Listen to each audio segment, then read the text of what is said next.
Bismillahirrahmanirrahim. Counter example on lecture number 92 and lecture number 101.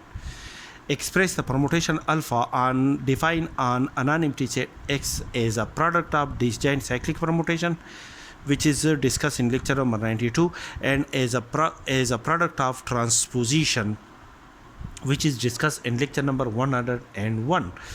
First, we have to convert the permutation alpha as a product of disjoint cyclic permutation. That is, the permutation alpha is equal to the image of an element 1 under alpha is 8 and the image of an element 8 under alpha is 1. And this is one cyclic permutation in permutation alpha, and the image of an element 2 under alpha is equal to 2. And the image of this is another cyclic permutation in permutation alpha. The image of an element 3 under alpha is equal to 6. The image of an element 6 under alpha is equal to 4. The image of an element 4 under alpha is equal to 3. This is another cyclic permutation in permutation alpha.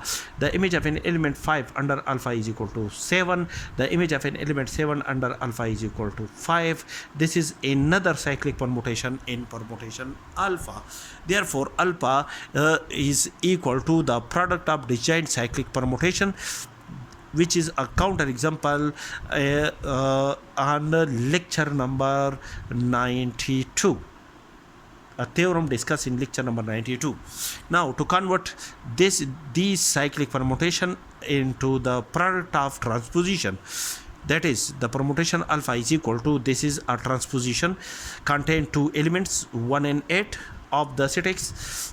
Omit the permutation contain the element 2, that is a permutation, cyclic permutation of length 1, and convert the cyclic permutation of length 3 into the product of two transposition as, that is the product of these two transposition, such that the image of an element 3 under alpha is 6 and the image of an element 6 under alpha is equal to 3, and the image of an element 3 under alpha is 4 and the image of an element 4 under alpha is equal to 3, and the product of these two transposition, these are two cyclic permutation of length 2 each, and the product of these two transposition is equal to this cyclic permutation of length 3.